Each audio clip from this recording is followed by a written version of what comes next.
காஞ்சிபுரம் மாவட்டம் ஒரகடம் அருகே தெருநாய் கடித்ததில் 13 வயது சிறுவன் உயிரிழந்தது அந்த பகுதியில் பெரும் சோகத்தை ஏற்படுத்தியுள்ளது. வடக்குப்பட்டு புதிய காலனியைச் சேர்ந்த 8ஆம் வகுப்பு மாணவன் விஸ்வா வீட்டுக்கு அருகே விளையாடிக் கொண்டிருந்த போது தெருநாய் கடித்தது. இதையடுத்து ரெட்டிபாளையம் அரசு ஆரம்ப சுகாதார நிலையத்தில் சிறுவனுக்கு சிகிச்சை அளிக்கப்பட்டது.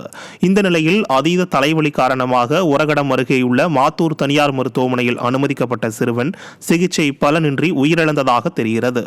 நிர்வாகத்திறனற்ற ஸ்டாலின் ஆட்சியில் நாய்களின் அட்டகாசம் தொடர்கதையாகி வருவதாக பொதுமக்கள் குற்றம் சாட்டுகின்றனர்.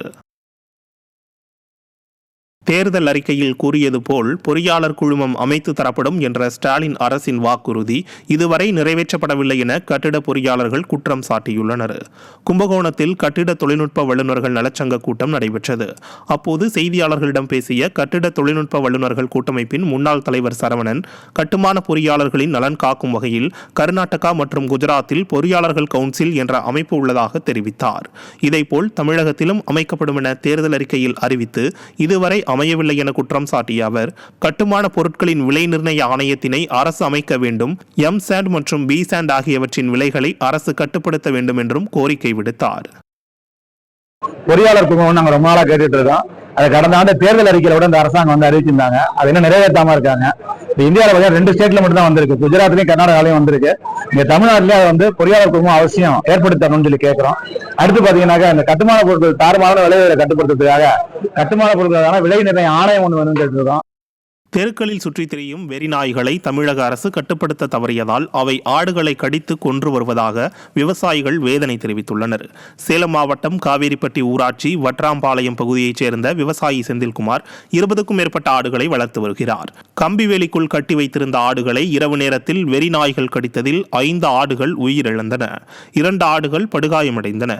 பாதுகாப்பாக கம்பிவேலிக்குள் ஆடுகளை கட்டியிருந்தும் வேலியை தாண்டி வந்து வெறிநாய்கள் கடித்துள்ளதாக வேதனை தெரிவித்துள்ள செந்தில்குமார், விடியா திமுக அரசு உரிய இழப்பீடு வழங்குவதுடன் வெறிநாய்களை கட்டுப்படுத்த நடவடிக்கை எடுக்க வேண்டும் என வேண்டுகோள் விடுத்துள்ளார். கடலூர் மாவட்டம் பண்ருட்டியில் உள்ள பிரபல நகைக்கடையில் சுமார் 5 கோடி ரூபாய் மதிப்புள்ள போலி தர முத்திரையுடன் கூடிய தங்க நகைகள் சிக்கியது. பண்ருட்டியில் செயல்பட்டு வரும் நகைக்கடைகளில் போலி ஹால்மார்க்குடன் தங்க நகைகள் விற்கப்படுவதாக கிடைத்த தகவலை அடுத்து இந்திய தரக்கட்டுப்பாட்டு நிர்ணய அதிகாரிகள் சோதனை மேற்கொண்டனர். அப்போது நடைபெற்ற சோதனையில் 4 கோடியே 80 லட்சம் மதிப்புள்ள சுமார் 5.5 கிலோ போலி தர முத்திரை கொண்ட தங்கம் சிக்கியது. இந்த சம்பவம் அப்பகுதியில் பெரும் பரபரப்பை ஏற்படுத்தியுள்ளது. திருப்பூர் மாவட்டம் பல்லடம் அருகே சாலை விபத்துக்களை தடுக்க ரவுண்டானா அமைக்க ஒற்றை காலில் நின்று நூதன போராட்டத்தில் ஈடுபட்டனர். பல்லடம் அருகே காரணம்பேட்டை பகுதியில் உள்ள தேசிய நெடுஞ்சாலையில் அடிக்கடி நிகழும் விபத்துகளால் உயிரிழப்புகள் அதிகமாக ஏற்படுவதாக பகுதியினர் குற்றம் சாட்டுகின்றனர். மேலும் அப்பகுதியில் கடும் போக்குவரத்து நெரிசல் ஏற்படுவதாகவும் தெரிவித்தனர்.